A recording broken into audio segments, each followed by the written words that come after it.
കർത്താവെ, തിരുനാമ മഹത്വത്തിനായി എല്ലാറ്റുപരിയായി അങ്ങയുടെ നാമം മഹത്വപ്പെടുവാൻ കൃപ ചെയ്യണമേ എന്ന് പ്രാർത്ഥിക്കുന്നു. പ്രിയ കർത്തദാസിനെ അവിടുത്തെ കരങ്ങളിലേക്ക് തരുന്നു. ആവശ്യമായ വചനത്തെ, വാക്കുകളെ അവിടെ നൽകി കൊടുത്ത് സഹായിക്കണം.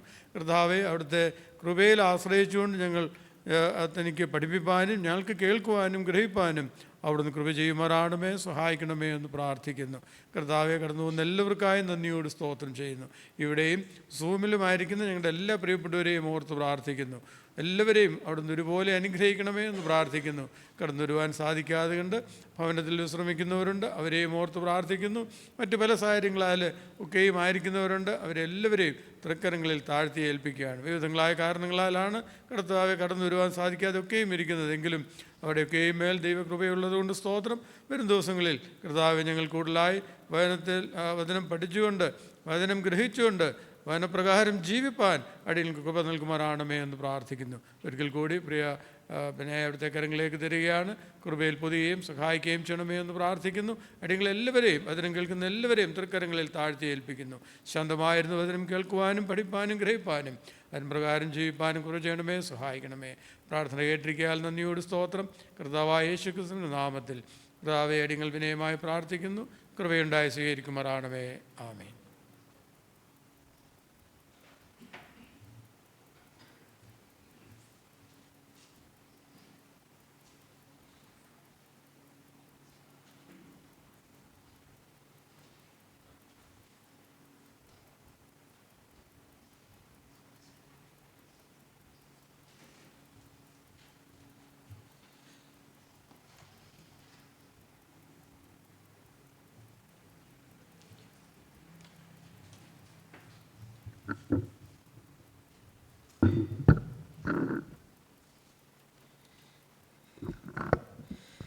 Greetings to you all in the precious name of our Lord and Savior Jesus Christ.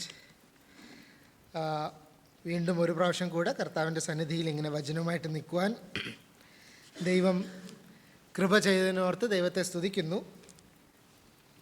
സഹോദരിമാരെല്ലാം മുമ്പോട്ട് വന്നിരിക്കുന്നുണ്ട്, സഹോദരന്മാരെല്ലാം പുറകോട്ടാണ് ഇരിക്കുന്നത്. So it will be nice next week onwards മുമ്പിലത്തെ കസേരകളൊന്ന് ഫില്ല് ചെയ്താൽ നല്ലതായിരിക്കും.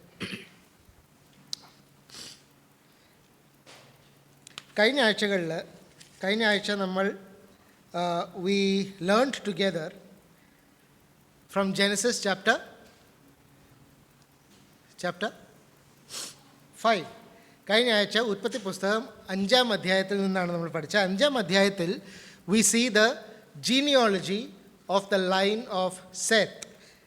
ആദാമിൻ്റെ മകനായ സെത്തിൻ്റെ വംശാവലിയാണ് നമ്മൾ കഴിഞ്ഞ ആഴ്ച കണ്ടത്. അതിൽ നമ്മൾ പല കാര്യങ്ങളും കണ്ടു. എന്തുകൊണ്ട് അവരുടെ ഏജസ് ഇത്രയും ഓവർലാപ്പ് ചെയ്യുന്നുണ്ട്, ഓരോരുത്തർ എത്ര വയസ്സ് വരെ ജീവിച്ചു, ആദാമും ജലപ്രളയവും തമ്മിൽ എത്ര വർഷങ്ങൾ ഉണ്ടായിരുന്നു, നമ്മളത് കാൽക്കുലേറ്റ് ചെയ്തതാണ്. എത്ര ഉണ്ടായിരുന്നു? What was the time period between Adam and the flood? എത്രയായിരുന്നു? 1656. Easy to remember. Okay. ഇന്ന് ദൈവം എന്ന് വെച്ചാൽ 6-ാം അധ്യായത്തിലേക്ക് നമുക്ക് പോകാം. നമ്മളെല്ലാവരും വളരെ വായിച്ചിരിക്കുന്ന ഒരു അധ്യായമാണ്. It's a chapter that we have read over and over again. But let us meditate together from Genesis chapter 6. ലോകത്തിൽ one of the main waterfalls, one of the most famous waterfalls ഏതായിരിക്കും? The Niagara waterfalls. എല്ലാവരും കേട്ടിട്ടുണ്ട്. ഇത്തിരി post കാർഡ്സിലും fridge മാഗ്നറ്റ്സിലും ഒക്കെ നമുക്ക് കാണാൻ പറ്റുന്ന ഒരു വാട്ടർഫാളാണ് Niagara waterfall. It's a very beautiful sight. ഞാൻ ഫോട്ടോസ് മാത്രമേ കണ്ടിട്ടുള്ളൂ. There are some here who have actually seen the waterfall. Niagara വാട്ടർഫാളിൽ നയഗ്ര റിവറിലേക്ക് നമ്മൾ കുറച്ച് പോയി കഴിയുമ്പോൾ അവിടെ ഒരു സൈൻ ബോർഡ് കാണാൻ പറ്റും. സൈൻ ബോർഡ് എന്ന് പറഞ്ഞാൽ the point of no return. ഒരു വാർണിംഗ് ബോർഡുണ്ട്. വാർണിംഗ് ബോർഡ് ഇതാണെന്ന് വെച്ചാൽ the point of no return. അവിടം വരെ നിങ്ങൾ എങ്ങനെയൊക്കെ പോയാൽ എങ്ങനെയൊക്കെ നിങ്ങൾക്ക് രക്ഷപ്പെടാൻ സാധ്യതയുണ്ട്. പക്ഷെ ആ പോയിന്റ് കഴിഞ്ഞു പോയാൽ വെള്ളത്തിൻ്റെ സ്പീഡും വെള്ളത്തിൻ്റെ ആഴവും വളരെ വേഗം ഉള്ളതുകൊണ്ട് it is very fast. The speed of the water is more than 40 km/h. ആ സ്പീഡിൽ അതിൻ്റെ ആ പോയിൻറ്റിൻ്റെ അപ്പുറം പോയാൽ നിങ്ങൾക്ക് പിന്നെ രക്ഷപ്പെടാൻ പറ്റത്തില്ല. You will go and fall over the waterfall. ആ വെള്ളച്ചാട്ടത്തിൻ്റെ you will fall over the fall. So അങ്ങനെ വരുവാണെങ്കിൽ അതാണ് പോയിൻ്റ് ഓഫ് നോ റിട്ടേൺ എന്ന് പറഞ്ഞൊരു സൈൻ ബോർഡ് അവിടെ വെച്ചിരിക്കുന്നത്. ഉൽപ്പത്തി പുസ്തകം 6-ാം അധ്യായം മനുഷ്യരുടെ ചരിത്രത്തിൽ it's a point of no return എന്ന് പറഞ്ഞാൽ ഇതുവരെ സംഭവിച്ച കാര്യങ്ങൾ ദൈവം രക്ഷപ്പെടാൻ ഇഷ്ടം പോലെ അവസരങ്ങൾ കൊടുത്തു. പക്ഷേ ഇനിയും അങ്ങോട്ട് the wickedness of man became so great that God had no other option other than to destroy the entire humankind.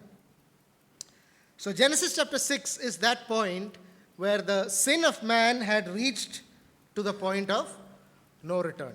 ഒരിക്കലും മടങ്ങി വരാൻ പറ്റാത്ത വിധത്തിൽ മനുഷ്യൻ്റെ പാപം അത്രയും മനുഷ്യൻ അധപ്പതിച്ച് പോയി. പാപം സ്പ്രെഡ് ചെയ്യാൻ ഒരിക്കലും അധികം സമയമെടുക്കത്തില്ല. Sin never takes too long to spread. കുറച്ച് 1000 വർഷങ്ങൾക്ക് മുമ്പ് വരെ 2 ഹൃദയങ്ങളിൽ മാത്രം ഉണ്ടായിരുന്ന പാപമാണ് ഇന്ന് 6-ാം അധ്യായം എത്തുമ്പോഴത്തേക്ക് ഫുൾ ലോകത്തിൽ പരന്ന് എല്ലാവരുടെയും ഹൃദയം കറപ്റ്റാക്കി ഇരിക്കുന്നത്. നമ്മുടെ ജീവിതത്തിലും let us always remember that even in our life there is a point of no return. നമ്മുടെ ഓരോരുത്തരുടെ ജീവിതത്തിലും ദൈവത്തിൻ്റെ ശിക്ഷാവിധി ദൈവം പറ്റുന്നതത്രയും നമുക്ക് വരാതെ He protects us, He gives us chances over and over and over again. But there is a day when God will stop giving you chances. God will take the stick, vadi edukkum. And God will visit in judgment. That is a point of no return. നമ്മുടെ ജീവിതത്തിലും നമ്മളിത് പഠിക്കുമ്പോൾ അത് apply ചെയ്യാൻ ഒരിക്കലും മറക്കരുത്. Multiple chances the Lord gives us to repent and come back to Him. But sometimes the long suffering of God will end. ദൈവത്തിൻ്റെ ദീർഘക്ഷമ അവസാനിക്കുന്ന ഒരു സമയമുണ്ട്. That is a point of no return. ദൈവം വടിയെടുക്കും. ദൈവം വടിയെടുത്താൽ ശരിക്കും വേദനിക്കും. And it is very difficult for us to accept that.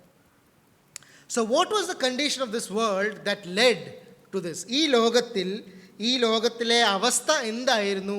ഉൽപ്പത്തി പുസ്തകം 6-ാം അധ്യായത്തിൽ ദൈവം ജലപ്രളയം കൊണ്ടുവരുവാൻ തക്കവണ്ണം മനുഷ്യൻ്റെ അവസ്ഥ എന്തായി തീർന്നു എന്നാണ് പ്രത്യേകിച്ച് 6-ാം അധ്യായത്തിൽ നമ്മൾ കാണാൻ പറ്റുന്നത്. തുടങ്ങുന്നതിന് മുമ്പ് ഒരു ഔട്ട്ലൈൻ തരാം. There are 2 major things that we see in this chapter. ഒന്നാമത്തേത് we see God's reason for judgment. Verse 1 to verse 7, ദൈവം മനുഷ്യനെ ന്യായവിധിക്കാനുള്ള കാരണങ്ങൾ. അതിൽ 2 പ്രത്യേകിച്ച് കാരണങ്ങൾ എടുത്തു പറയാൻ ആഗ്രഹിക്കുന്നു. ഒന്ന്, ദൈവത്തിൻ്റെ സൃഷ്ടി കറപ്റ്റായിപ്പോയി. 2, മനുഷ്യൻ്റെ ഹൃദയം അങ്ങറ്റം കറപ്റ്റിൻ്റെ മലയാളം എന്തായിരുന്നു? മലിനമായി അല്ലെങ്കിൽ പാപത്താൽ നിറഞ്ഞു. രണ്ടാമത്തേത്, 2-ാം ഭാഗത്ത് 8-ാം വാക്യം തൊട്ട് അവസാനം വരെ we see God's plan of salvation. ദൈവത്തിൻ്റെ രക്ഷാപദ്ധതിയാണ് നമ്മൾ 2-ാമത്തെ ഭാഗത്ത് കാണുന്നത്. അവിടെ ദൈവത്തിൻ്റെ പ്ലാനിൽ ഒരു മനുഷ്യനെയായിരുന്നു ദൈവം അവിടെ മുമ്പോട്ട് കൊണ്ടുവന്നത്. What was the name of that man? Noah. Noah was the name of that man. And we see 3 things in the life of Noah, 3 characteristics of this man called Noah, and we will meditate on that together. ആദ്യമായിട്ട് let us read Genesis chapter 6 verse 1 to verse 7. ഞാൻ ഇംഗ്ലീഷിൽ വായിക്കാം, and all of you please follow along. Now it came to pass when men began to multiply on the face of the earth, and daughters were born to them, that the sons of God saw the daughters of men, that they were beautiful, and they took wives for themselves of all whom they chose. And the Lord said, My spirit shall not strive with man forever, for he is indeed flesh. Yet his days shall be 120 years. There were giants on the earth in those days, And also afterward, when the sons of God came in to the daughters of men, and they bore children to them. Those were the mighty men who were of old, men of renown.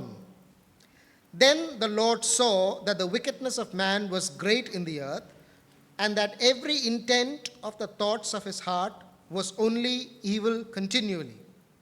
And the Lord was sorry that he had made man on the earth, and he was grieved in his heart. So the Lord said, I will destroy man whom I have created from the face of the earth, both man and beast, creeping things and birds of the air, for I am sorry that I have made them. But Noah found grace in the eyes of the Lord. Let us just look to the Lord in a word of prayer. Father, we thank you for the portion that is there before us. We thank thee for the gift of thy Holy Spirit that teaches us the word, that expounds unto us the things concerning thee. Father, as we sit in thy presence, we pray that thou would teach us, O Lord Jesus, great lessons from thy word. The sins of old, help us not to repeat in our own lives. And help us, O Lord Jesus, to be a man like Noah who walked with thee. Be with thy servant. Use thy servant as thy mouthpiece. Help us, Lord, to live for thy glory. Edify thy church. Build thy people up and give us a love for thee. We ask, O Father, in the precious name of thy beloved Son, our Lord and Savior, Jesus Christ. Amen. ഒന്നാമത്തേത് നമ്മൾ കാണുന്നത് the corruption of creation. സൃഷ്ടി, ദൈവത്തിൻ്റെ സൃഷ്ടി മൊത്തം കറപ്റ്റായി. ആദ്യമായിട്ട് ഇവിടെ കാണുന്നത് ആ കാലത്ത് നടന്ന ആദ്യത്തെ കാര്യം എന്താ? Men began to multiply on the face of the earth. മനുഷ്യൻ ഭൂമിയിൽ പെരുകിത്തുടങ്ങി. The human race began to multiply. ദൈവം പറഞ്ഞ കാര്യം തന്നെയായിരുന്നു അല്ലേ? ദൈവം എന്താ മനുഷ്യനോട് പറഞ്ഞത്? Be fruitful and multiply. അതനുസരിച്ച് man began to multiply on the face of the earth. And this was not only the godly families, the ungodly families. കൈൻ്റെ സന്തതികളും ഷേമിൻ്റെ സന്തതികളും എല്ലാവരും ഈ ലോകത്ത് പെരുകാൻ തുടങ്ങി. പക്ഷേ ഈ കാലഘട്ടത്തിൻ്റെ ഒരു പ്രത്യേകത, ഷേമിൻ്റെ കുടുംബം ഇത്രയും നാൾ ദൈവത്തിന് അടുത്ത് ജീവിച്ച് ഒരു സെപ്പറേറ്റഡ് ലൈഫ് ജീവിച്ച അവർ പോലും ഒരു കുടുംബം ഒഴിച്ച് ബാക്കി എല്ലാവരും എന്തായി? കറപ്റ്റാകാൻ തുടങ്ങി. They all started becoming ungodly. And there were only 8 people left in this world by the time of Noah. There were only 8 people who actually wholeheartedly were willing to follow the Lord. 8 പേര് മാത്രം ഈ full ലോകത്തിൽ, എത്ര ലക്ഷം ആൾക്കാർ ഈ ലോകത്തിൽ ആ സമയത്ത് ഉണ്ടായിരുന്നു. ആ സമയത്ത് 8 പേര് മാത്രമേ ദൈവത്തെ ഫോളോ ചെയ്യാൻ തുനിഞ്ഞുള്ളൂ. രണ്ടാം വാക്യത്തിൽ നമ്മൾ കാണുന്നത് ദൈവത്തിൻ്റെ പുത്രന്മാർ മനുഷ്യരുടെ പുത്രിമാരെ സൗന്ദര്യമുള്ളവരെന്ന് കണ്ടിട്ട് തങ്ങൾക്ക് ബോധിച്ച ഏവരെയും ഭാര്യമാരായി എടുത്തു. Now who are the sons of God? ദൈവത്തിൻ്റെ പുത്രന്മാർ എന്ന് പറയുന്നത് ഈ രണ്ടാം വാക്യത്തിൽ പറയുന്നത് ആരാണ്? Who are the sons of God that is mentioned in verse 2?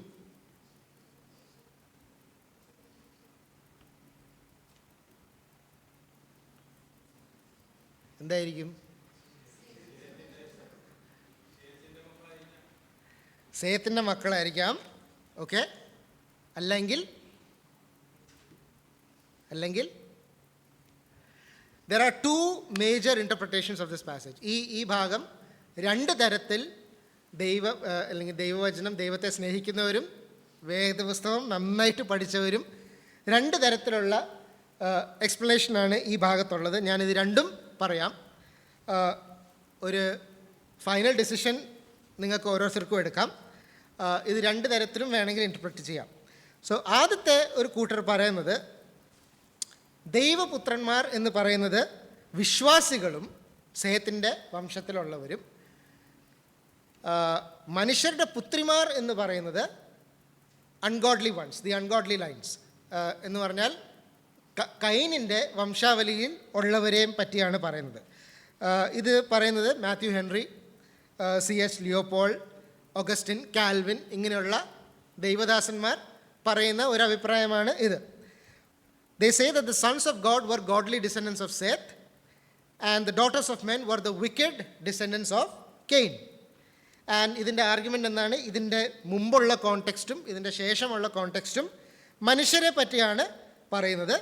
ഈ ഉൽപ്പത്തി പുസ്തകം 6-ാം അധ്യായത്തിലെ ആദ്യത്തെ 4 വാക്യങ്ങളിൽ പറയുന്നത് സേത്തിൻ്റെ വംശത്തിലുള്ളവരും കൈൻ്റെ വംശത്തിലുള്ളവരും അങ്ങോട്ടും ഇങ്ങോട്ടും ഇൻ്റർമാരി ചെയ്തു, അതിനെ പറ്റിയാണ് ഇവിടെ പറയുന്നത് എന്നാണ് പറയുന്നത്. എന്ന് വെച്ചാൽ this is not speaking about angels. Angels എന്ന വാക്ക് ഇവിടെ ഉപയോഗിച്ചിട്ടില്ല. ഇത് ഈ കോണ്ടെക്സ്റ്റിൽ തന്നെ ദൂതന്മാരെ പറ്റി പറയുന്നില്ല. മനുഷ്യരുടെ വിക്കറ്റ്നെസ്, മനുഷ്യരുടെ ദുഷ്ടതയെ പറ്റിയാണ് ഇതിൻ്റെ ശേഷമുള്ള വാക്യങ്ങളിൽ പറയുന്നത്.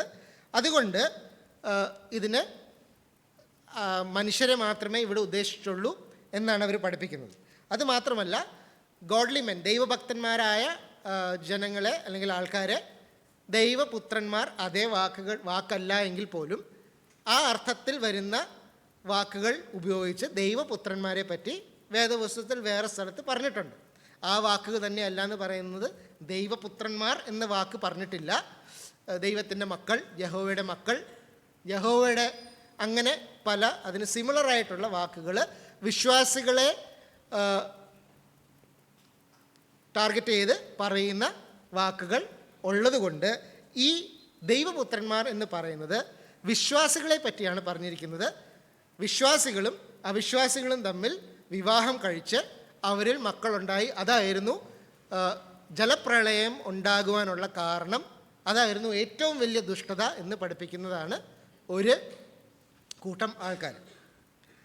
രണ്ടാമത്തെ കൂട്ടം ആൾക്കാർ വിശ്വസിക്കുന്നത് ദൈവപുത്രന്മാർ എന്ന് പറയുന്നത് ഇസ് സ്പീക്കിംഗ് അബൌട്ട് ഏഞ്ചൽസ്.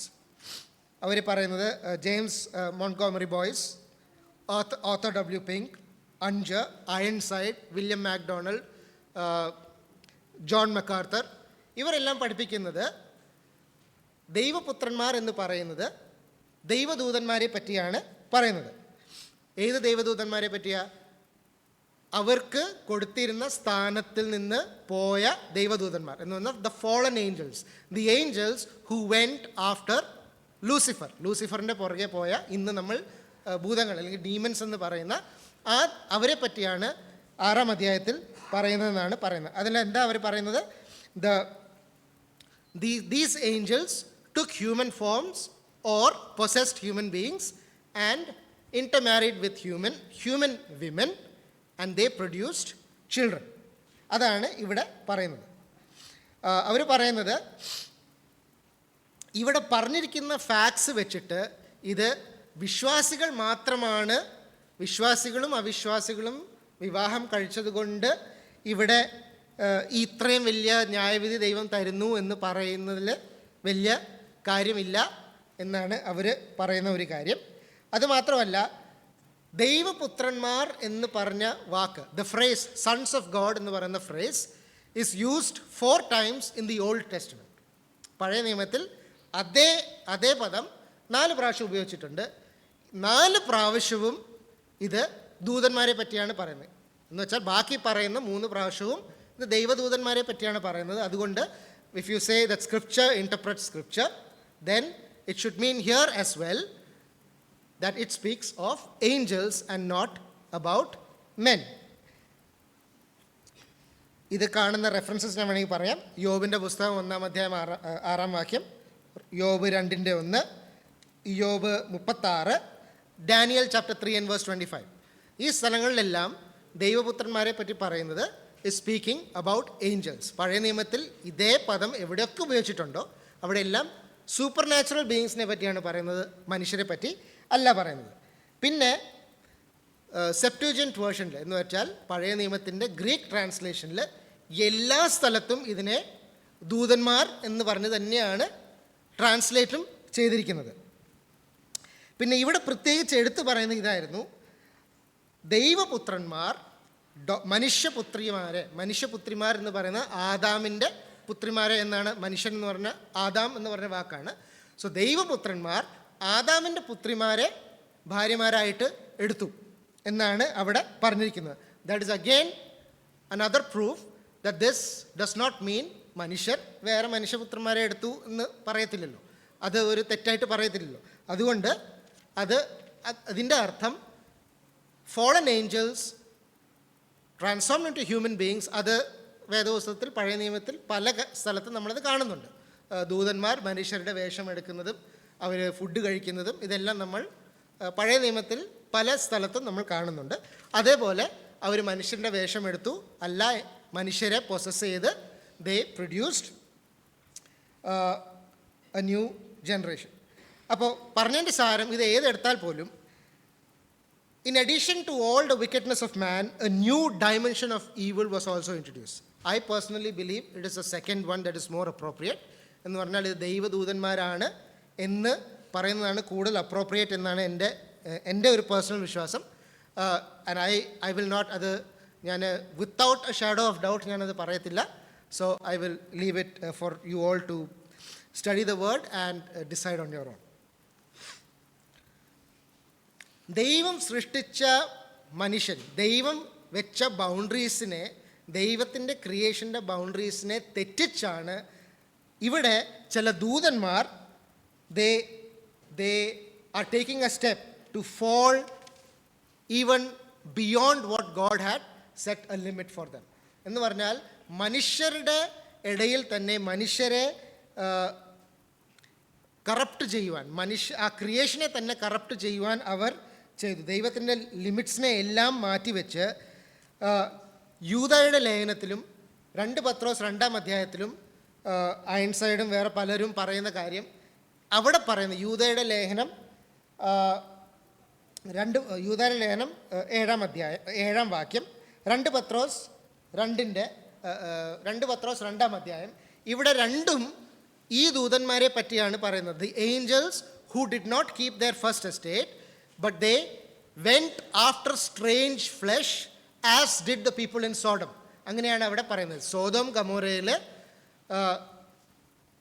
അതിന് മലയാളത്തിൽ Sodom ഗമോറയിൽ just like the people of Sodom Gomorrah went after strange flesh, lusted after strange flesh, likewise the angels who kept not their first estate, they also lusted എന്ന് പറഞ്ഞിട്ടാണ് അവിടെ യൂദയുടെ ലേഖനത്തിൽ 7-ാം അധ്യായവും 2 പത്രോസ് 2-ാം അധ്യായത്തിലും ദൈവ ആത്മാവിനാൽ അവിടുത്തെ ലേഖകന്മാർ അവിടെ പറയുന്നത്. അതുകൊണ്ട് വേദപുസ്തകത്തിൽ തന്നെ ഈ നടന്ന കാര്യവും അവിടെ പറഞ്ഞ എക്സ്പ്ലനേഷനും എല്ലാം വെച്ച് ഒന്നിച്ച് നോക്കുമ്പോൾ it seems more likely that this refers to angels. അപ്പോൾ അങ്ങനെയാണെങ്കിൽ ഉൽപ്പത്തി പുസ്തകം 6-ാം അധ്യായം ദുഷ്ടതയുടെ വേറൊരു ഡൈമെൻഷൻ, അല്ലെങ്കിൽ ദുഷ്ടതയുടെ ഏറ്റവും ഒരു ക്ലൈമാക്സ് കണ്ടീഷനിൽ വരുന്ന ഒരു കാര്യമാണ് ഇവിടെ നമ്മൾ പറയുന്നത്. ദൈവം ഇങ്ങനത്തെ ഒരു ദുഷ്ടത കണ്ടിട്ട് ultimately we see that God is setting a timer. ദൈവം അവിടെ ടൈമർ വെക്കുകയാണ്. നമ്മൾ 1 മണിക്കൂർ അല്ലെങ്കിൽ 5 മിനിറ്റിലേക്ക് അലാമോ ടൈമറോ വെക്കുന്നത് പോലെ ദൈവം he is setting a timer. What is the timer that the Lord set? 3-ാം വാക്യം 6-3. And the Lord said, my spirit shall not strive with man forever. അപ്പോൾ യഹോവ മനുഷ്യനിൽ എൻ്റെ ആത്മാവ് സദാകാലവും വാദിച്ചു കൊണ്ടിരിക്കയില്ല. അവൻ ജഡം തന്നെയല്ലോ, എങ്കിലും അവൻ്റെ കാലം 120 സംവത്സരമായിരിക്കും. The time that is given to man is going to be 120 years. In 120 years, ദൈവം ടൈമർ വെക്കുവാണ്. 120 വർഷത്തിനുള്ളിൽ God is going to visit this earth in judgment.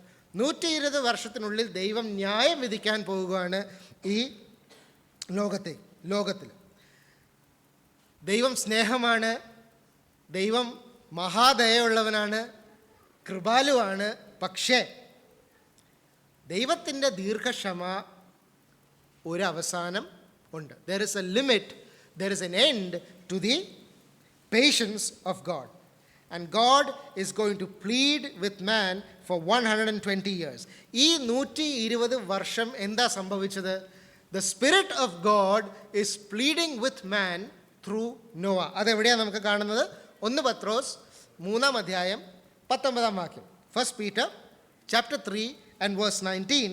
അവിടെ പറയുന്നത്, ഈ 120 വർഷം യഹോവയുടെ ആത്മാവ് നോഹയിൽ കൂടെ അവിടെയുള്ള ജനത്തോട് എന്ത് ചെയ്യുമായിരുന്നു?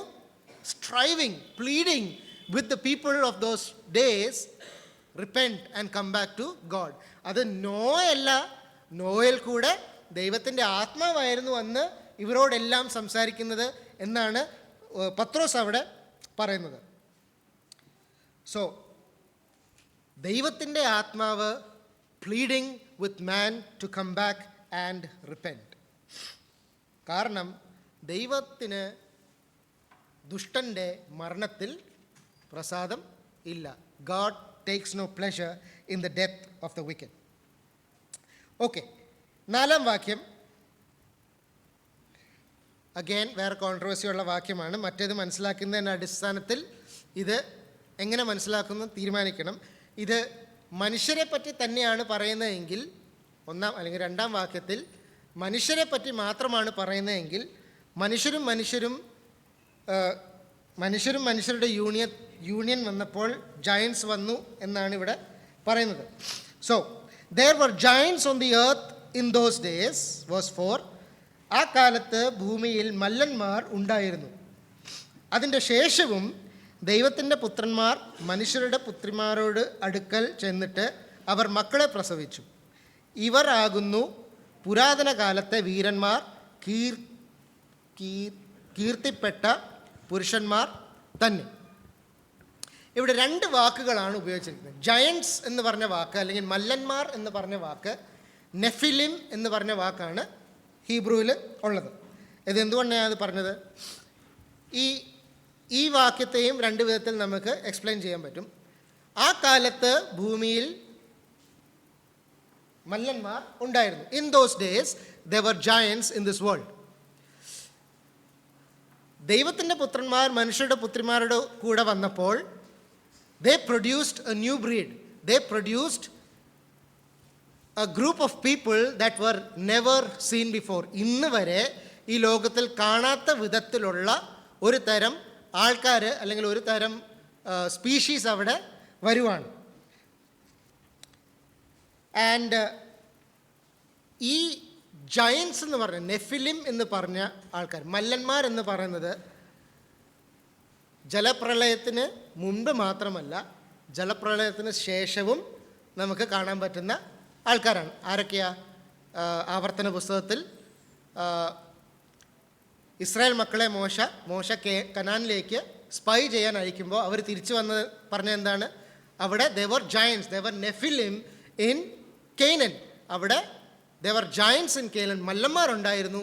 ഞങ്ങൾ അവരുടെ മുമ്പിൽ we were like grasshoppers before them. അതേ വാക്കാണ് അവിടെ ഉപയോഗിച്ചിരിക്കുന്നത്. അതുമാത്രമല്ല, പിന്നെ എവിടെയാണ് നമ്മൾ കാണുന്നത്? ജയൻസിനെ എവിടെയാണ് കാണുന്നത്? David and Goliath. യെസ്, ഡേവിഡിൻ്റെ കാലത്ത് ഗൊലായത്തും പിന്നെ ദാവീദ് രാജാവായി കഴിഞ്ഞിട്ട് ഗൊലായത്തിൻ്റെ സഹോദരന്മാരും, ഇവരെ എല്ലാം ജയൻസ് ആയിട്ട് we see even after the flood. So there is one group of people that say giants എന്ന് പറയുന്നത് ഒരു നാച്ചുറൽ ഒരു എന്താ പറയുന്നത് മനുഷ്യരുടെ ഇടയിൽ തന്നെ ഉണ്ടായിരുന്ന ഒരു സംഭവമാണ്. അത് ദൈവപുത്രന്മാർ മനുഷ്യപുത്രിമാരോട് കൂടെ വന്നപ്പോൾ മാത്രം ഉണ്ടായതല്ല. പക്ഷേ ഏഞ്ചൽസും മനുഷ്യരുടെയും ബോണ്ടിൽ വന്നത് there was a new kind of giants or new kind of species who were even more powerful than giants. അവരെ പറ്റിയാണ് പറഞ്ഞേക്കുന്നത്. they were the mighty men of old, the heroes. അവരെ പറ്റി ഉപയോഗിച്ചിരിക്കുന്ന വാക്ക് എന്ന് പറയുന്നത് ഗിബോറിം എന്ന് പറഞ്ഞ വാക്കാണ്. ഹീറോസ്, അവർ വീരന്മാർ, കീർത്തിപ്പെട്ട പുരുഷന്മാർ. അവിടെ ഉപയോഗിച്ചിരിക്കുന്ന വാക്ക് Gibborim. So they were Nephilim and there were some who were heroes. അപ്പോൾ ചിലർ പറയുന്നത് ഇത് രണ്ടും ഒന്നാണ്, ചിലർ പറയുന്നത് ഇത് രണ്ടും 2 തരം സ്പീഷീസിനെ പറ്റിയാണ് പറയുന്നത്. കുറച്ച് കോംപ്ലിക്കേറ്റഡ് ആണെന്നറിയാം, ബട്ട് ബേ വിത്ത് മീ. ഈ 4-ാം വാക്യം കഴിഞ്ഞാൽ അത് കഴിഞ്ഞു. So there were some who say that there were giants in this world, and giants, ഞാൻ ഇത് ഇംഗ്ലീഷിൽ പറയാം so I can explain it better. There are some who say that there were giants in this world, and giants were produced as a result of the union of angels and man. There are some others who say that there were giants in this world. നാലാം വാക്യം രണ്ട് വിധത്തിലും നമുക്ക് read ചെയ്യാം.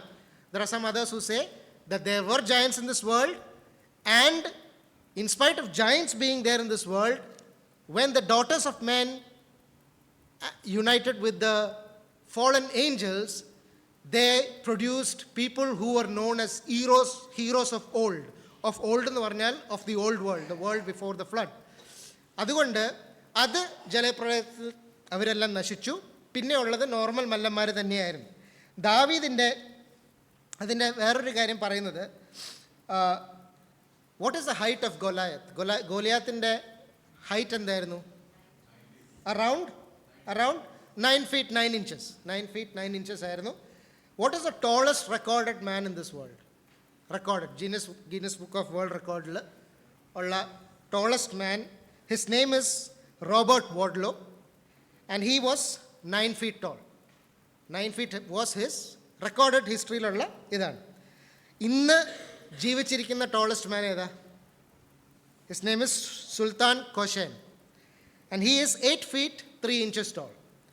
Okay, അപ്പോൾ ഗൊലായത്തിൻ്റെ height എന്ന് പറയുന്നത് ഇതിനിൽ വലിയ വ്യത്യാസം ഇല്ലാത്ത ഒരു ഹൈറ്റാണ്. സോ അവർ പറയുന്നത് those people are still there in this world. അതുപോലത്തെ ആൾക്കാർ ഇന്നും ഉണ്ട്. അതുകൊണ്ട് ദാറ്റ് മേ നോട്ട്, ഇവിടെ പറഞ്ഞിരിക്കുന്ന നാലാം വാക്യത്തിൽ പറഞ്ഞിരിക്കുന്നത് നോർമൽ ജയൻസും ഉണ്ടായിരുന്നു. അത് കൂടാതെ ദൈവപുത്രന്മാർ മനുഷ്യപുത്രന്മാരോട് കൂടെ വന്നപ്പോൾ ഉണ്ടായിരുന്ന വേറൊരു ക്ലാസ് ഓഫ് ഇതുണ്ടായിരുന്നു, ഡെമി ഗോഡ്സ്, അല്ലെങ്കിൽ ഭയങ്കര പവർഫുള്ളായിട്ടുള്ള ആൾക്കാർ, ഭയങ്കര പവർഫുള്ളായിട്ടുള്ള അമാനുഷികമായ ശക്തിയുള്ള ആൾക്കാരുണ്ടായിരുന്നു. അവരെയാണ് ഫ്ലഡിൽ ദൈവം അവരെയും കൂടെ ഫുൾ നശിപ്പിച്ച് കളഞ്ഞു. അതിന് ശേഷം അവർ ഉണ്ടായിട്ടില്ല. ആ ദൂതന്മാരെ ദൈവം, God imprisoned those angels.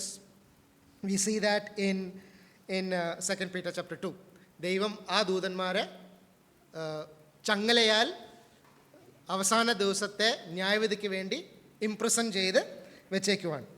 So these people, നമ്മൾ പല ലെജൻസ് എടുത്ത് നോക്കുമ്പോൾ, അല്ലെങ്കിൽ നമ്മൾ പല റിലിജൻസിൻ്റെ ലെജൻസ് എടുത്ത് നോക്കുമ്പോൾ, അല്ലെങ്കിൽ മിത്തോളജീസ് ഒക്കെ എടുത്ത് നോക്കുമ്പോൾ ഇതേപോലത്തെ ആൾക്കാർ നമുക്ക് കാണാൻ പറ്റും. ഫോർ എക്സാമ്പിൾ, ഗ്രീക്ക് മിത്തോളജിയിൽ എന്തൊക്കെയാണ്? Achilles, Hercules, they were all half god half man sort of people. നമ്മുടെ മഹാഭാരതത്തിനകത്ത് തന്നെയുണ്ട് പാണ്ഡവരും കർണനും. ഇവരെല്ലാം they are all the result of the union of God and man. Half God, half man എന്നുള്ള. So these type of things are there still in so many mythologies. അതിൻ്റെ എല്ലാ origin എന്ന് പറയുന്നത് ഇങ്ങനെ സംഭവിച്ച അവിടെ നിന്ന് വന്ന ഐഡിയാസ് ആണ് എന്നാണ് പൊതുവെ പറയപ്പെടുന്നത്. സോ ഇതിലെല്ലാം നമുക്ക് കാണാൻ പറ്റുന്ന ഒരു കാര്യം, the devil is trying to scheme and find some way to corrupt the human race. Why? Devil's aim എന്താണ്? The seed of the woman will come, and the devil is doing all that he can to corrupt the human race. ദൈവം മനുഷ്യരെ കൊണ്ട് ഉദ്ദേശിച്ച ആ ദൈവം മനുഷ്യന് കൊടുത്ത, അല്ലെങ്കിൽ ആദാമിനും ഹവ്വയ്ക്കും കൊടുത്ത ആ വാഗ്ദത്തം പൂർത്തിയാകാതിരിക്കുവാൻ വേണ്ടി എങ്ങനെയും മനുഷ്യൻ്റെ ആ ജാതിയെ മലിനപ്പെടുത്തണം, അതിനെ കറപ്റ്റ് ചെയ്യണം എന്നായിരുന്നു പിശാചിൻ്റെ ഉദ്ദേശം. So here we find in the first 4 verses that the human race crossed all the boundaries that God had set and it became corrupt. എനിക്കറിയാവുന്ന എല്ലാ വ്യൂസും ഇവിടെ പ്രസൻറ്റ് ചെയ്തിട്ടുണ്ട്. ഇതിൽ ഏതാ ശരി എന്ന് 100% ആയിട്ട് എനിക്ക് പറയാൻ പറ്റത്തില്ല. But I will leave all of that to your studies. 5-ാം വാക്യം തൊട്ട് 7-ാം വാക്യം വരെ മനുഷ്യൻ്റെ ഹൃദയത്തിനകത്തുള്ള കറപ്ഷനെ പറ്റിയാണ് അവിടെ പറയുന്നത്. That is another reason, the second reason for the flood. ദൈവം ന്യായം വിധിക്കാനുള്ള രണ്ടാമത്തെ കാരണം എന്തായിരുന്നു? The corruption of the heart of മാൻ. മത്തായി സുവിശേഷത്തിൽ 24-ാം അധ്യായത്തിൽ നോഹയുടെ കാലത്ത് എങ്ങനെയായിരുന്നോ മനുഷ്യപുത്രൻ വരാനുള്ള കാലത്ത് അതേപോലെ ആയിരിക്കും എന്നാണ് കർത്താവ് യേശു ക്രിസ്തു തന്നെ പറഞ്ഞത്. എന്തായിരുന്നു നോഹയുടെ കാലത്തുള്ള കാര്യം? ഇവിടെ 3 കാര്യങ്ങളാണ് പറഞ്ഞിരിക്കുന്നത്. There is A phrase that is repeated അല്ലേ? വേഴ്സ് 5, വേഴ്സ് 6 ആൻഡ് വേഴ്സ് 7 യഹോവ യഹോവ യഹോവ എന്ന് പറഞ്ഞ് 3 പ്രാവശ്യം അവിടെ റിപ്പീറ്റ് ചെയ്തിട്ടുണ്ട്. എന്താണ്? 5-ാം വാക്യത്തിൽ യഹോവ കണ്ടു, അങ്ങനെയല്ലേ? ഭൂമിയിൽ മനുഷ്യൻ്റെ ദുഷ്ടത വലിയെന്നും അവൻ്റെ എന്ന് യഹോവ കണ്ടു. 5-ാം വാക്യത്തിൻ്റെ അവസാനം you see God's discernment there. രണ്ടാമത്തേത് 6-ാം വാക്യത്തിൽ നമ്മൾ കാണുന്നത് എന്താ? മലയാളത്തിൽ താൻ എന്ന് പറഞ്ഞേക്കുന്നത് യഹോവ അനുതപിച്ചു. The lord was sorry. യഹോവ അനുതപിച്ചു. We see God's disappointment there. മൂന്നാമത്തേത് 7-ാം വാക്യത്തിൽ യഹോവ പറഞ്ഞു അല്ലേ? മലയാളത്തിൽ എങ്ങനെയാ? അരുളി ചെയ്തു. യഹോവ അരുളി ചെയ്തു. God Z or God decided. So 3 കാര്യങ്ങളാണ് യഹോവ ചെയ്തു, അല്ല യഹോവ കണ്ടു, യഹോവ അനുതപിച്ചു, യഹോവ അരുളി ചെയ്തു. 3 കാര്യങ്ങളാണ് 3 വാക്യത്തിൽ പറഞ്ഞിരിക്കുന്നത്. യഹോവ കണ്ടു that the wickedness of man had reached its climax. ഇനിയും ഇതിനപ്പുറം മനുഷ്യന് വീഴാൻ പറ്റത്തില്ല എന്ന് യഹോവ കണ്ടു. മനുഷ്യൻ്റെ പ്രവർത്തികൾ മാത്രമല്ല, എന്താ അവിടെ പറഞ്ഞിരിക്കുന്നത്? പ്രവർത്തികൾ മാത്രമാണോ? അവൻ്റെ ഹൃദയ വിചാരങ്ങളുടെ നിരൂപണങ്ങൾ ഒക്കെയും എന്ന് പറഞ്ഞാൽ മനുഷ്യൻ പ്രവർത്തിക്കുന്നത് മാത്രമല്ല, മനുഷ്യൻ്റെ ഹൃദയത്തിൽ നിന്ന് വരുന്ന ആ ഇമാജിനേഷൻസ് വരെ എന്തായിരുന്നു? It was continuously evil. ആ പറഞ്ഞിരിക്കുന്ന വാക്കുകളുടെ the way that all the words are mixed together, it was evil continuously. മനുഷ്യൻ ശരിക്ക് പ്രവർത്തിക്കാൻ പറ്റത്തില്ല എന്ന് മാത്രമല്ല, മനുഷ്യന് ശരിക്ക് ചിന്തിക്കാൻ പോലും പറ്റത്തില്ല എന്നുള്ള ഒരു അവസ്ഥയായി. ഈ ഇമാജിനേഷൻ അല്ലെങ്കിൽ നിരൂപണങ്ങൾ എന്ന് പറഞ്ഞ വാക്ക്, ഇതേ വാക്കാണ് ക്രിയേറ്റിവിറ്റിക്ക് യൂസ് ചെയ്തേക്കുന്നത്. എന്ന് വെച്ചാൽ ബസാലിയിൽ അഹോലിയാബ് അല്ലേ? ബസാലിയിലും അഹോലിയാബിനെയും ദൈവം ടാബർനാക്കിൾ സമാഗമന കൂടാരം പണിയുവാൻ വേണ്ടി അവർക്ക് സ്കിൽ ആൻഡ് ക്രിയേറ്റിവിറ്റി കൊടുത്തു. പുതിയ ഡിസൈൻസായിട്ട് അവർക്ക് ഡിസൈൻ ചെയ്യാൻ. ആ സ്കില്ലും ക്രിയേറ്റിവിറ്റിയുടെ അതേ വാക്കാണ് ഇവിടെ പറഞ്ഞിരിക്കുന്നത്. The imaginations of the thoughts of his heart was evil. എന്ന് പറഞ്ഞാൽ മനുഷ്യൻ ക്രിയേറ്റ് ചെയ്ത് ഉണ്ടാക്കുന്നതെല്ലാം എന്തായിരുന്നു? പുതിയ പുതിയ പാപങ്ങൾ മനുഷ്യൻ ഉണ്ടാക്കിക്കൊണ്ടിരിക്കുമായിരുന്നു. He is designing new ways of sinning against God. ദൈവത്തിൻ്റെ വിപരീതമായിട്ട് പാപം ചെയ്യുവാൻ പുതിയ പുതിയ തരത്തിൽ പാപങ്ങൾ ഉണ്ടാക്കിക്കൊണ്ടിരിക്കുമായിരുന്നു മനുഷ്യൻ. That was the condition that was there. ഇന്ന് നമ്മുടെ ലോകത്തിൽ നോക്കിയാലും ഇത് തന്നെയാണ് സംഭവിക്കുന്നത്. ദൈവത്തെ ദുഃഖിപ്പിക്കുവാൻ പുതിയ പുതിയ തരത്തിലുള്ള, നമ്മൾ പണ്ട് ചെറുപ്പത്തിലൊന്നും കേൾക്കാത്ത വിധത്തിലുള്ള പുതിയ പുതിയ തരത്തിലുള്ള പാപങ്ങളാണ് മനുഷ്യൻ ഇന്നും ഉണ്ടാക്കിക്കൊണ്ട് ഇരിക്കുന്നത്. യഹോവ അനുതപിച്ചു. യഹോവ അനുതപിച്ചു എന്ന് പറഞ്ഞാൽ when I say that the Lord was sorry, അതിൻ്റെ അർത്ഥം എന്താ? യഹോവ അനുതപിച്ചു എന്ന് പറഞ്ഞാൽ God was grieved in his heart. That is the word that is used. ദൈവത്തിന് വിഷമമുണ്ട്, ദൈവത്തിൻ്റെ ഹൃദയം തകർന്നു. ഒരു അനുസരണക്കെട്ട മകൻ അല്ലെങ്കിൽ മകൾ അനുസരണക്കേട് കാണിക്കുമ്പോൾ പിതാവിൻ്റെ അല്ലെങ്കിൽ മാതാവിൻ്റെ ഹൃദയത്തിൽ എങ്ങനെയാണോ ദുഃഖം വരുന്നത്, that is the word that is used. It grieved, it broke the heart of God that he had created man. മനുഷ്യൻ ദൈവത്തിൻ്റെ വിശുദ്ധിയെ മാറ്റിവെക്കുമായിരുന്നു. മനുഷ്യൻ തന്നെത്താൻ ശിക്ഷാവിധി വിളിച്ചു വരുത്തുമായിരുന്നു. വടി കൊടുത്ത് അടി മേടിക്കുന്നത് പോലെ മനുഷ്യൻ വിളിച്ചു വരുത്തുക ആ ദൈവത്തിൻ്റെ ശിക്ഷാവിധി. ദൈവത്തിന് അത് സഹിക്കാൻ പറ്റുന്നില്ലായിരുന്നു. He was sorry. And then ദൈവം അരുളി ചെയ്തു, ഞാൻ സൃഷ്ടിച്ച മനുഷ്യൻ, അവനെ ഞാൻ നശിപ്പിക്കാൻ പോകും. I am going to destroy all that I has created. When something is created, if it does not fulfill the purpose for which it was created, it is only fit to be destroyed. ദൈവം ഒരു കാര്യം ഉണ്ടാക്കി, ദൈവം ഉണ്ടാക്കിയ ഉദ്ദേശം, ദൈവം മാത്രമല്ല നമ്മളുമല്ല, ഒരു കാര്യം നമ്മൾ ഉണ്ടാക്കും, ആ ഉണ്ടാക്കിയ ഉദ്ദേശം അതിൽ വരുന്നില്ല എങ്കിൽ we just throw it away, we don't use it. നമുക്ക് ഉപയോഗം ഇല്ലാതെ ആകും അല്ലേ? അതുപോലെയാണ് God created man for a purpose, and when that purpose itself was gone, God was willing to destroy. And man cannot expect God to excuse him when he neglects and ignores and denies and rejects God. ദൈവത്തെ വേണ്ട എന്ന് പറയുമ്പോൾ അത് സാരമില്ല പോട്ടെ എന്ന് പറഞ്ഞ് ദൈവം വിടത്തില്ല. ദൈവം ടൈമർ സെറ്റ് ചെയ്തു. He set all the machinery of this earth in motion, that in 120 years, the day, ഇന്ന ദിവസം, ഇന്ന മണിക്കൂർ, ഇന്ന സെക്കൻഡിൽ എന്ത് സംഭവിക്കും? മഴ പെയ്യും. ഭൂമിയിലെ the fountains of the deep, അതിൻ്റെ മലയാളം എങ്ങനെയാണ്? ആഴത്തിലെ ഉറവകളെല്ലാം ഇന്ന ദിവസം, ഇന്ന മണിക്കൂർ, ഇന്ന സെക്കൻഡിൽ പൊട്ടി വരും എന്ന് ദൈവം അവിടെ തീരുമാനിച്ചു. It was his decision. പക്ഷെ ഇതിൻ്റെ എല്ലാം ഇടയ്ക്കാണ് verse 8 onwards we see a change. ഇത്രയും ദുഷ്ടത, ഇത്രയും ഡാർക്ക് ഒരു സീനാകുമ്പോൾ God is bringing a change. What is the change? God's plan of salvation. God's plan involved a man. When God set in motion the plan to destroy the world, he also sets in motion the plan to save the world. ലോകത്തെ ന്യായം വിധിക്കുവാൻ ദൈവം plan ഉണ്ടാക്കുന്നതിൻ്റെ കൂടെ തന്നെ അവരെ രക്ഷിക്കുവാനുള്ള പ്ലാനും ദൈവം അവിടെ ഉണ്ടായിരിക്കുക. ദൈവത്തിന് ദൈവം തന്നെ ചെയ്ത ആ വാഗ്ദത്തം, ആദാമിനും ഹവ്വയ്ക്കും കൊടുത്ത വാഗ്ദത്തം, ദൈവത്തിന് ഒരിക്കലും അതിനെ ബ്രേക്ക് ചെയ്യുവാൻ പറ്റത്തില്ല. ദൈവത്തിന് എല്ലാ കാലത്തും ഒരു സ്പെഷ്യൽ ആളുണ്ട്. ഒരു ഏലിയാവ്, ഒരു മോശ, ഒരു Daniel. There is always a special man that God raises up according to his sovereign choice. And here we see Noah found grace in the eyes of the Lord. എന്നാൽ നോഹയ്ക്ക് യഹോവയുടെ കൃപ ലഭിച്ചു. നോഹയ്ക്ക് യഹോവയുടെ കൃപ ലഭിച്ചു.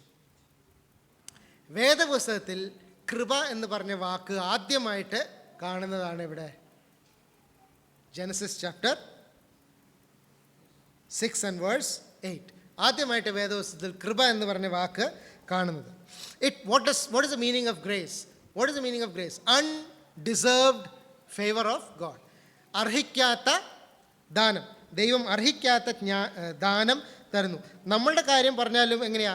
For by grace you are saved through faith and not of yourself, it is a gift of God. കൃപയാൽ വിശ്വാസം മൂലം നിങ്ങൾ രക്ഷിക്കപ്പെട്ടു.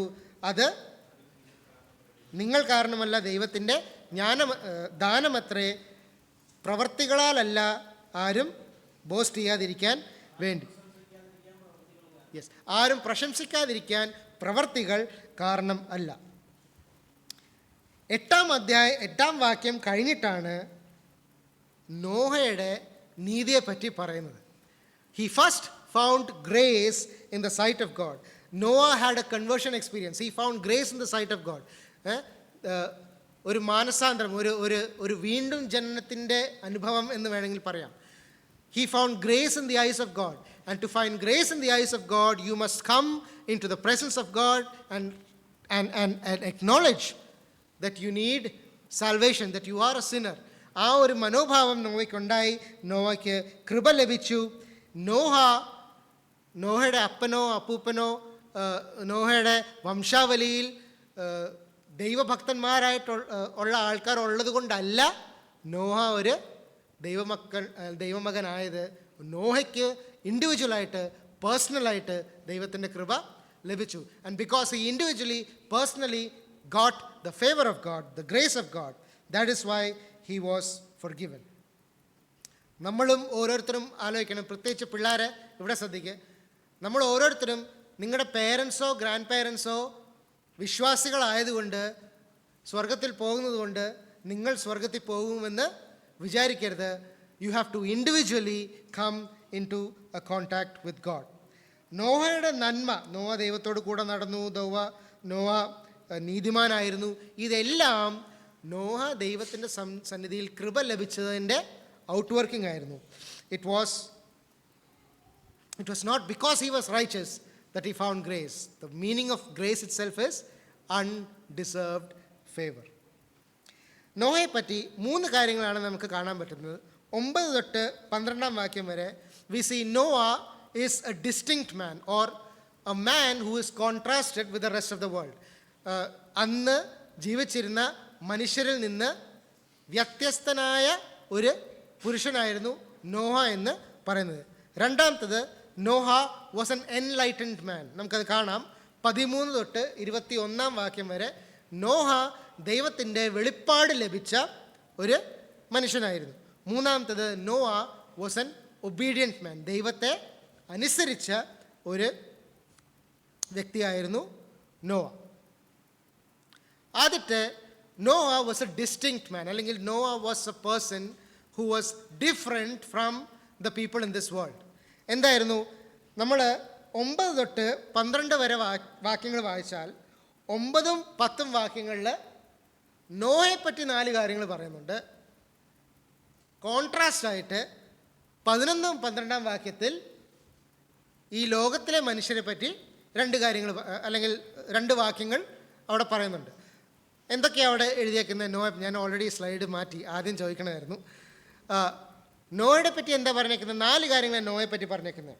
9ാം വാക്യം വായിക്കാം. Noah was A just man, or he was A righteous man. He was perfect in his generation. ഞാൻ മലയാളത്തിൽ വായിക്കാം.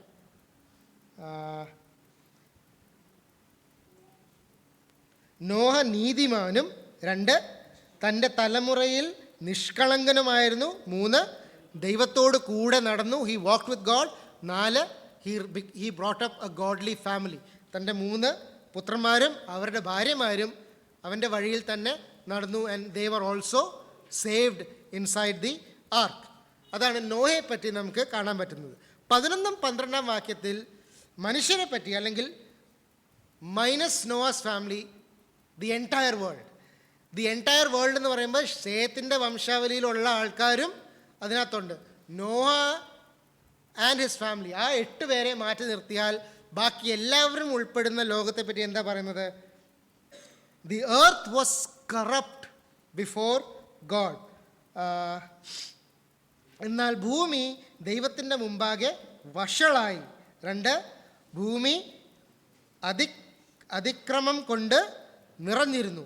3 ദൈവം ഈ ഭൂമിയെ കണ്ടു. ദൈവം നോഹയോട് ദൈവം ഭൂമിയെ നോക്കി. God, this earth was seen by God. And 4, God was saying that mankind had corrupted his way upon the earth. അവിടെ പറഞ്ഞിരിക്കുന്ന all flesh had corrupted their way on this earth. അതിൻ്റെ മലയാളം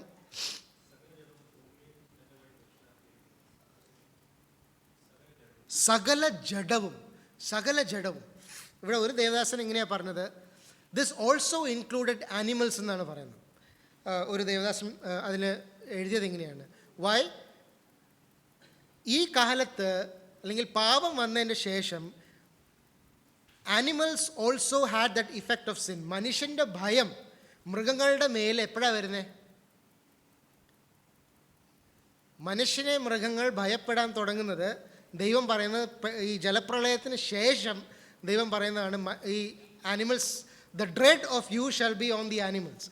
മനുഷ്യൻ്റെ ഭയം ആനിമൽസിൻ്റെ പുറത്ത് വരുന്നത് ജലപ്രളയത്തിന് ശേഷം ദൈവം നോഹയോട് പറയുന്ന ഒരു കാര്യമാണ്. അപ്പോൾ ഒരു ദേവദാസൻ ഇങ്ങനെയാണ് പറഞ്ഞേക്കുന്നത്, ഈ സമയത്ത് it would have been possible that the animals had no fear of man, and the animals also were equally violent and wicked.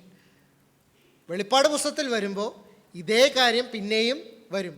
ഈ മൃഗങ്ങളാൽ മനുഷ്യനെ കൊല്ലുവാനുള്ള അധികാരം ഈ ഭൂമിയിൽ തിരിച്ച് വരും. Lot of wild beast will come and destroy man and kill man in the book of Revelation. ഫ്യൂച്ചറിൽ ഇനിയും വരാനുള്ള കാലത്ത് നമുക്കത് പിന്നെയും കാണാൻ പറ്റും. So Noah was a person who stood for God when everybody else forsook God. ഈ ലോകത്തിൽ എല്ലാവരും എന്ന് പറഞ്ഞാൽ എല്ലാവരും, ഈ ലോകത്തിലുള്ള എല്ലാവരും ഒരു വഴിക്ക് പോകുമ്പോൾ നോഹ മാത്രം വേറെ വഴിക്ക് പോകുന്ന കാര്യമാണ് ഇവിടെ 9 തൊട്ട് 12-ാം അധ്യായത്തിൽ ദൈവാത്മാവ് 2 കോൺട്രാസ്റ്റ് തന്നിട്ട് അവിടെ പറയുന്നത്. നമ്മുടെ ജീവിതത്തിലും പിയർ പ്രഷർ എന്ന് പറയുന്ന കാര്യം വളരെ കൂടുതലാണ്. നമ്മുടെ ഓരോരുത്തരുടെ ലൈഫിലും, പ്രത്യേകിച്ച് പിള്ളേരുടെയും സ്കൂളിലും കോളേജിലുമുള്ള പിള്ളേരുടെയും ജീവിതത്തിൽ there is something called peer pressure that we do because everybody it's expected of us, അല്ലേ? It's expected of us to do that. നമുക്ക് ഒരു തരത്തിലുള്ള ഡ്രസ്സ് ഇടാൻ പറ്റണം, നമുക്ക് ആഭരണങ്ങൾ. എൻ്റെ മോളൊക്കെ പറയും, സ്കൂളിൽ കുറേ പേര് ചോദിക്കും, why are you not wearing ornament? There is a lot of pressure that is there all around us. But Noah is our example. What? You stand alone for God against everybody else in this world. അതാണ് Nova ചെയ്തത്. He stood alone for God in the midst of a very wicked generation. ദുഷ്ടത നിറഞ്ഞ ഈ ലോകത്തിൽ താൻ മാത്രം ദൈവത്തിന് വേണ്ടി നിന്നു. Everybody went about their way. They had their own life. They had their own way of thinking. They rejected the way of God. But Noah stood for God. Noah stood for God. രണ്ടാമത്തത് നമ്മൾ കാണുന്നത്, Nova was an enlightened മാൻ.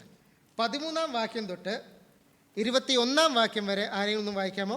13-ാം വാക്യം തൊട്ട് 21-ാം വാക്യം വരെ നോഹയ്ക്ക് ദൈവം കൊടുക്കുന്ന വെളിപ്പാടാണ് അവിടെ കാണുന്നത്. ദൈവം നോഹയോട് കൽപ്പിച്ചെന്തെന്നാൽ, സകല ജഡത്തിൻ്റെയും അവസാനം എൻ്റെ മേൽ വന്നിരിക്കുന്നു. ഭൂമി അവരാൽ അതിക്രമം കൊണ്ട് നിറഞ്ഞിരിക്കുന്നു. ഞാൻ അവരെ ഭൂമിയോട് കൂടെ നശിപ്പിക്കും. നീ ഗോഫർ മരം കൊണ്ട് ഒരു പെട്ടകം ഉണ്ടാക്കുക. പെട്ടകത്തിന് അറകൾ ഉണ്ടാക്കി അകത്തും പുറത്തും കീൽ തേക്കണം. അത് ഉണ്ടാക്കേണ്ടത് എങ്ങനെയെന്നാൽ, പെട്ടകത്തിൻ്റെ നീളം 300 മുഴം, വീതി 50 മുഴം, ഉയരം 30 മുഴം. പെട്ടകത്തിന് കിളിവാതിൽ ഉണ്ടാക്കണം. മേൽ നിന്ന് 1 മുഴം താഴെ അതിന് വയ്ക്കണം. പെട്ടകത്തിൻ്റെ വാതിൽ അതിൻ്റെ വശത്ത് വയ്ക്കണം. താഴത്തെയും 2-ാമത്തെയും 3-ാമത്തെയും തട്ടായി അതിനുണ്ടാക്കണം. ആകാശത്തിന് കീഴിൽ നിന്ന് ജീവശ്വാസമുള്ള സർവ്വജഡത്തെയും നശിപ്പിപ്പാൻ ഞാൻ ഭൂമിയിൽ ഒരു ജലപ്രളയം വരുത്തും. ഭൂമിയിലുള്ളതൊക്കെയും നശിച്ചു പോകും. നിന്നോടോ ഞാനൊരു നിയമം ചെയ്യും. നീയും നിൻ്റെ പുത്രന്മാരും ഭാര്യയും പുത്രന്മാരുടെ ഭാര്യമാരും പെട്ടകത്തിൽ കടക്കണം. സകല ജീവികളിൽ നിന്നും സർവ്വജഡത്തിൽ നിന്നും തന്നെ ഈരണ്ടിനെ നിന്നോടുകൂടെ ജീവരക്ഷയ്ക്കായിട്ട് പെട്ടകത്തിൽ കയറ്റണം. അവ ആണും പെണ്ണുമായിരിക്കണം. അതതുതരം പക്ഷികളിൽ നിന്നും അതതുതരം മൃഗങ്ങളിൽ നിന്നും ഭൂമിയിലെ അതതുതരം ഇഴജാതികളിൽ നിന്നൊക്കെയും ഈരണ്ട് ജീവരക്ഷയ്ക്കായിട്ട് നിൻ്റെ അടുക്കൽ വരണം. നീയോ സകല ഭക്ഷണ സാധനങ്ങളിൽ നിന്നും വേണ്ടുന്നതെടുത്ത് സംഗ്രഹിച്ചു കൊള്ളണം. അത് നിനക്കും അവയ്ക്കും ആഹാരമായിരിക്കണം. ദൈവം തന്നോട് കൽപ്പിച്ചതൊക്കെയും നോഹ ചെയ്തു. അങ്ങനെ തന്നെ അവൻ ചെയ്തു. Yes. So secondly, Noah was an enlightened man. ദൈവത്തിൻ്റെ വെളിപ്പാട് കിട്ടിയ ഒരു മനുഷ്യനായിരുന്നു നോഹ എന്ന് പറയുന്നത്. അതാണ് 13 തൊട്ട് 21-ാം വാക്യം വരെ ദൈവം നോഹയ്ക്ക് ചില കാര്യങ്ങൾ വെളിപ്പെടുത്തി കൊടുക്കുന്ന കാര്യമാണ് നമ്മളവിടെ കാണുന്നത്. ഒന്നാമത്തത്, ദൈവം തൻ്റെ കോപം നോഹയ്ക്ക് വെളിപ്പെടുത്തി കൊടുക്കുന്നു. 13-ാം വാക്യത്തിൽ നമ്മൾ അതാണ് കണ്ടത്, അല്ലേ? നേരത്തെ പറഞ്ഞ അതേ കാര്യമാണ് നമ്മൾ കണ്ടത്. The earth is filled with violence and the end of all flesh is come before me. ദൈവം നോഹയോട് കൽപ്പിച്ച എന്തെന്നാൽ, സകല ജഡത്തിൻ്റെയും അവസാനം എൻ്റെ മുമ്പിൽ വന്നിരിക്കുന്നു. God is revealing to Noah his plan for judgement. നേരത്തെ അധ്യായത്തിൽ യഹോവ പറഞ്ഞു, അല്ലെങ്കിൽ യഹോവ അരുളി ചെയ്തു എന്ന് മാത്രമേ പറയുന്നുള്ളൂ. ഇവിടെ നോഹയോട് യഹോവ പറയുന്ന കാര്യമാണ് that God is revealing his wrath to Noah. The end നടക്കാൻ പോവാണ്. It is going to be the end of all flesh. 14-ാം വാക്യം തൊട്ട് നോഹയ്ക്ക് ദൈവം വെളിപ്പെടുത്തി കൊടുക്കുന്നത്, നോഹയെയും കുടുംബത്തെയും ഈ ന്യായവിധിയിൽ നിന്ന് വിടുവിക്കാനുള്ള പ്ലാൻ എന്നാണ് അവിടെ പറയുന്നത്. എന്തായിരുന്നു plan? To build an ark to save he and his household. അതുകൊണ്ട് നമുക്കിനിയും ഈ പെട്ടകത്തെ പറ്റി എന്തൊക്കെയാണ് പറഞ്ഞിരിക്കുന്നതെന്ന് പെട്ടെന്നൊന്ന് നോക്കി പറയാമോ? നമ്മൾ വായിച്ചതാണ്. Yes, what is a plan? എന്തുകൊണ്ടാണ് പെട്ടകം ഉണ്ടാക്കിയിരിക്കുന്നത്? ഗോഫർ മരം കൊണ്ട് ഉണ്ടാക്കിയിരിക്കുന്നു. എത്ര റൂമുണ്ടായിരുന്നു? കുറേ റൂമുണ്ടായിരുന്നു. അത്ര നമുക്കവിടെ അറിയത്തുള്ളൂ. എത്ര റൂമുണ്ടായിരുന്നു അവിടെ പറഞ്ഞിട്ടില്ല. പിന്നെ വാട്ടർ പ്രൂഫ് ചെയ്യാൻ വേണ്ടി എന്താ ചെയ്തത്?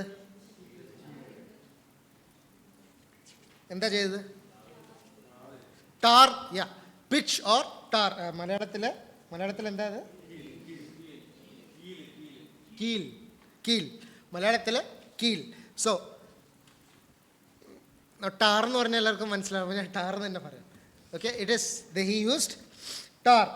പിന്നെ what were the dimensions of the ark? 300 into 50 by 30. Okay, അത് എത്ര ഫീറ്റാണ്? 450 feet into 75 feet into 45 feet. Okay, lighting എങ്ങനെയായിരുന്നു? മുകളിൽ നിന്ന് 15 ഇഞ്ച് താഴെ 1 cubit down throughout the top there would be a opening to let air and light inside the ark. അതിന് skylight എന്ന് പറഞ്ഞ വാക്ക്, അല്ലെങ്കിൽ ഷോഷാർ എന്ന് പറഞ്ഞ വാക്കാണ് ഉപയോഗിച്ചിരിക്കുന്നത്, which is basically lights. Okay, ഒരു ചെറിയ വിൻഡോ അല്ല അവിടെ പറഞ്ഞിരിക്കുന്നത്, running around the entire breadth of or length of the ark. അടുത്തത്, വാതിൽ എത്ര ഉണ്ടായിരുന്നു? ഒരു വാതിൽ. എവിടെയായിരുന്നു? സൈഡിൽ. Yeah, okay. എത്ര ഫ്ലോർ ഉണ്ടായിരുന്നു? There were three decks. All right. No? 3 decks. Yes, there were 3 floors or 3 decks. So, നമുക്ക് exact measurements. This is a model of the ark. So, എന്തിൻ്റെ ഷേപ്പിലാണ്? This is made of gopher wood, അല്ലേ? Gopher മരം കൊണ്ടായിരുന്നു ഇത് ഉണ്ടാക്കിയിരിക്കുന്നത്. It's also known as cypress wood എന്ന് ചിലർ പറയും. And it was made into a shape of a coffin. Basically ഈ ഒരു ശവപ്പെട്ടിയില്ലേ, ശവപ്പെട്ടിയുടെ ആ ഒരു ബോക്സ് ഷേപ്പിലാണ് ഇത്. ഇപ്പോൾ ഈ ഒരു ഷേപ്പ് നമ്മളെടുത്ത് എക്സാക്ട്ലി 350 ഇൻറ്റു എത്രയായിരുന്നു? യാ, ആ ഒരു മെഷർമെൻ്റ് എടുത്ത് നോക്കിയാൽ it's actually in A box shape, in A shape of A typical ഒരു കോഫിൻ്റെ ഒരു വലിയ വേർഷൻ. ആ ഒരു ഷേപ്പിലാണ് അവിടെ പറഞ്ഞിരിക്കുന്നത്. ആ ഒരു ഷേപ്പേ നമുക്ക് ടെക്സ്റ്റ് വെച്ചിട്ട് പറയാൻ പറ്റത്തുള്ളൂ. പിന്നെ അതിൻ്റെ കർവ്ഡ് ആണോ ഇതൊന്നും നമുക്ക് അറിയത്തില്ല. Gopher wood was known as the incorruptible wood. Incorruptible wood എന്ന് വെച്ചാൽ ദ്രവിച്ച് പോകാത്ത ഒരു മരമായിരുന്നു. And it is said that in ancient times coffins, actual coffins were made with gopher wood എന്നാണ് പറയപ്പെടുന്നത്. And if you look at the size of the ark, ടൈറ്റാനിക്കിൻ്റെ സൈസിൻ്റെ പകുതിയോളം വരുന്ന ഒരു സംഭവമാണ് നോയുടെ പെട്ടകത്തിൻ്റെ, അല്ലെങ്കിൽ ഇതൊരു റിലേറ്റീവ് സൈസാണ് പറഞ്ഞിരിക്കുന്നത്. ഒരു 747 ബോയിങ് 747 എയ്റോപ്ലെയിനും സൈഡ് ബൈ സൈഡ് വെച്ചാൽ it's so big. Okay, ഇനി alright, ഇതിന് വേറൊരു ഇൻഫോഗ്രാഫിക് കിട്ടിയത് ഇതായിരുന്നു. ഇതെല്ലാം നമുക്ക് നോക്കണ്ട. 1.5 ഫുട്ബോൾ ഫീൽഡിൻ്റെ അത്രയും നീളമുണ്ടായിരുന്നു. ഫുട്ബോൾ ഫീൽഡിൻ്റെ നീളം ഇവിടെ എല്ലാ പിള്ളേർക്കും അറിയാമല്ലോ.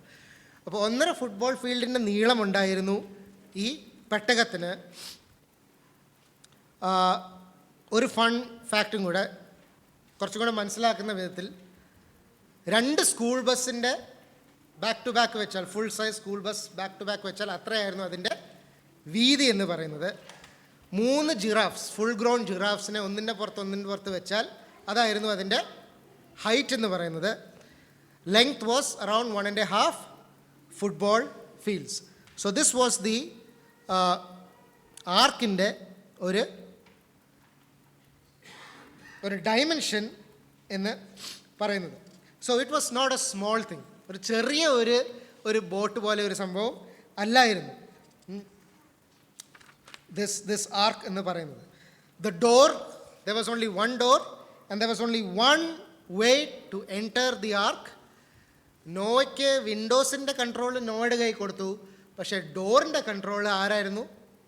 ദൈവത്തിൻ്റെ കയ്യിൽ മാത്രം ആയിരുന്നു. ഡോർ എപ്പോൾ തുറക്കണം എപ്പോൾ അടയ്ക്കണമെന്ന് തീരുമാനിച്ചത് ദൈവം മാത്രമായിരുന്നു.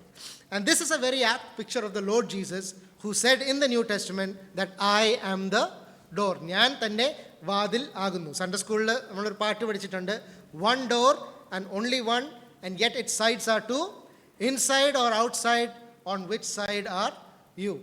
ഒരു വാതിലിൽ പെട്ടകത്തിൻ്റെ അകത്താണോ പുറത്താണോ, വിച്ച് സൈഡ് ആർ യു എന്നുള്ള സംഭവം നമ്മൾ ഓരോരുത്തരും ആൻസർ ചെയ്യണം.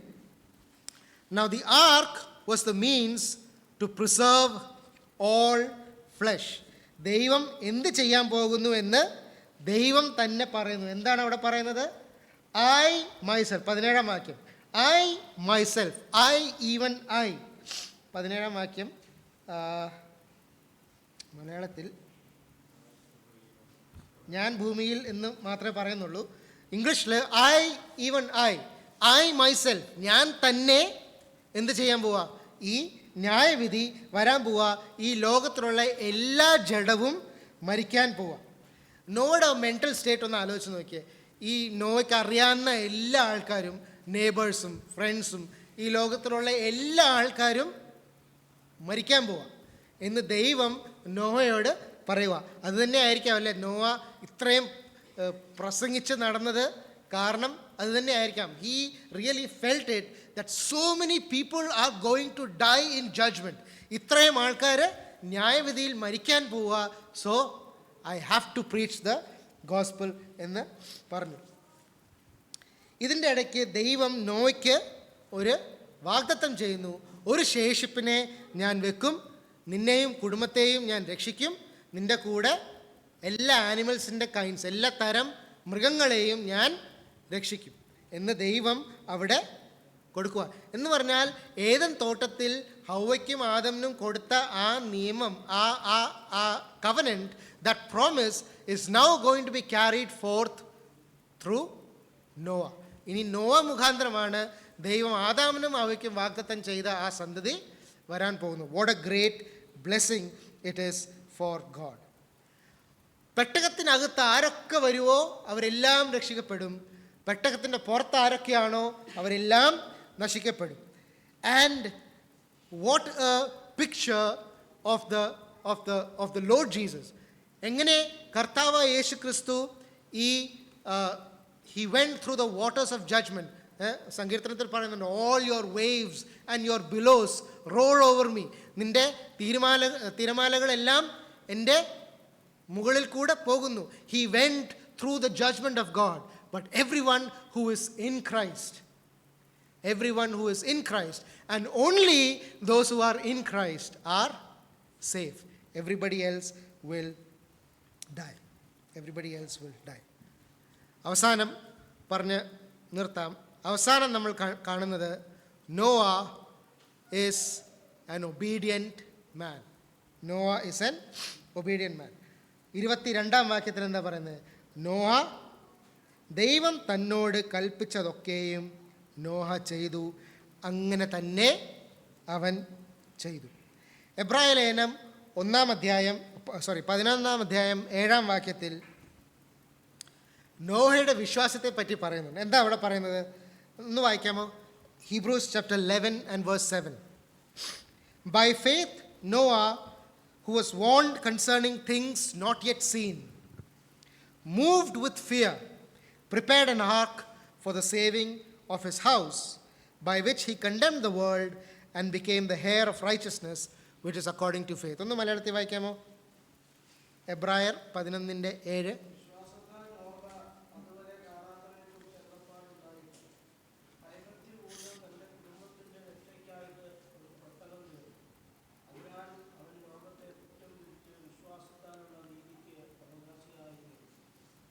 The faith of Noah. നോയുടെ വിശ്വാസം എന്തായിരുന്നു? ദൈവം പറഞ്ഞ വാക്ക് Noah വിശ്വസിക്കണമായിരുന്നു. Noah believed the word of God, that God is going to bring judgment. ദൈവം പറഞ്ഞ വാക്ക് വിശ്വസിക്കണം, ദൈവൻ്റെ അരുളപ്പാട് വിശ്വസിക്കണമെന്ന് മാത്രമല്ല, നോഹ ദൈവത്തിൻ്റെ കൽപ്പന അതേപോലെ വിശ്വസിച്ചു. ഒരു middle of nowhere he had to build a ark. പ്രത്യേകിച്ച് ഒരു സ്ഥലത്തിൻ്റെ നടുക്കല്ല. He had to build an ark. ഒരു കടലിൻ്റെ തീരത്തൊന്നും അല്ല ഉണ്ടാക്കിയത്. He had to build an ark in the middle of the land, in the middle of nowhere. പ്രത്യേകിച്ച് ഒരു ലൊക്കേഷനൊന്നും ഇല്ലാതെ ഹി ഹാഡ് ടു ബിൽഡ് അത്രയും വലിയ ആർക്ക്. He had to believe in God's means of judgment. ദൈവം ജലപ്രളയം കൊണ്ടുവരുമെന്ന് പറഞ്ഞപ്പോൾ നോവ അതേപോലെ അതും വിശ്വസിച്ചു. ഇതുവരെ കാണാത്ത ഒരു കാര്യം. He had to believe God's promise of salvation. ദൈവം രക്ഷപ്പെടുത്തും അല്ലെങ്കിൽ ദൈവത്തിൻ്റെ രക്ഷാമാർഗവും he believed. നോവ വിശ്വസിച്ചു. That was Noah's obedience. That was Noah's faith. ഇതുവരെ കാണാത്ത ഒരു ഭാഗ്യം. ദേവദാസനായ John Phillips, he writes a narration where a reporter, അന്നത്തെ കാലത്ത് ഉള്ളൊരു റിപ്പോർട്ടർ വന്ന് നോവയ്ക്ക് ഒരു ഇൻ്റർവ്യൂ നടത്തുവാണ്. നോവയ്ക്ക് ഒരു ഇൻ്റർവ്യൂ നടത്തുമ്പോൾ നോവയോട് വന്ന് പറഞ്ഞു, ഞാൻ ഒരു നിന്നെപ്പറ്റി ഒരു ആർട്ടിക്കിൾ പേപ്പറിൽ എഴുതാൻ പോവുക. I thought I would stop by for an interview.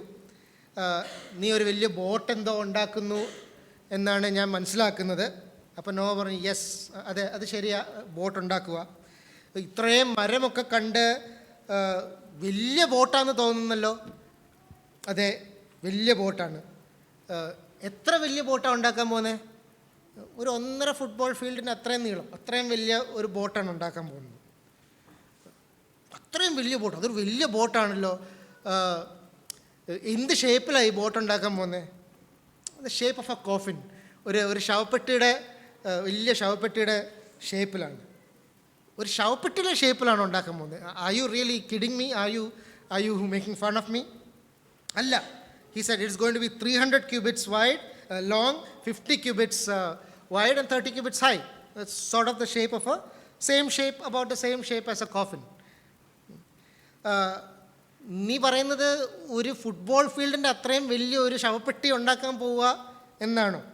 ഇല്ല, ശവപ്പെട്ടിയല്ല, അതൊരു പെട്ടകമാണ്. It's not a coffin, it's called an ark. അപ്പോൾ റിപ്പോർട്ടർ ചോദിക്കും, ഈ പെട്ടകം എന്ന് പറഞ്ഞാൽ എന്താ? What is this arc?